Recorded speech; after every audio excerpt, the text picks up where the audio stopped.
Have you ever wondered how guys can win money every week betting on sports and you can't? It's simple. There are squares, that would be you, and there are sharps, that would be us. In fact, we are big-time sharps.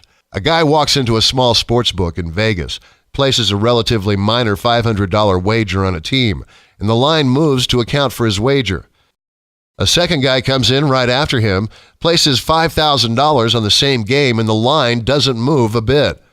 Why would a small wager move a line and a large wager not affect it at all? It's simple. It all comes down to the guy who placed the wager. This is why bookmakers get to know their customers. A square is a typical public bettor, while a sharp is someone who is a true handicapper. Of course, sharps and squares don't just exist in places like Las Vegas. Every bettor who has ever placed a wager over the internet also falls into one of these categories. There really isn't much middle ground. You either wager for leisure or you wager for a living. So what do sharps do that squares don't, and vice versa? Betting action. Sharps choose a certain number of games and bet only those games. Wagering. Sharps wager the same amount on every game, give or take 10%, regardless of whether they are winning or losing for the day or week.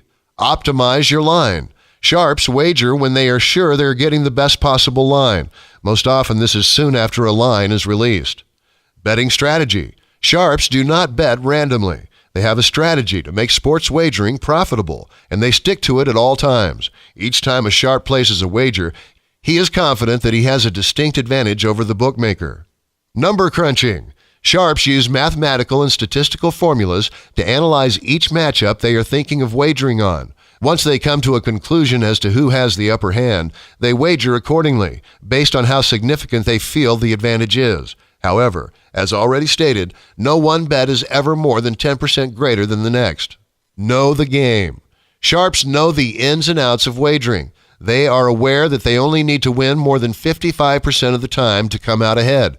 Anything over that is pure profit. Play money.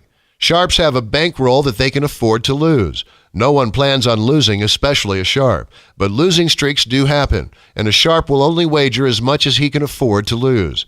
The typical wager for a sharp is about 2% of his entire bankroll, give or take a few percent. So now that you know the difference between a sharp and a square, and what their betting tendencies are, which one are you? Don't feel bad if you have to admit to being a square. You are not alone. The average bettor is a square, and sharps are very rare. Sign up for 30 days and let us guide you and take all of the guesswork out of it so that you can sit back, relax, and for once, have a winning year. We are big-time sharps.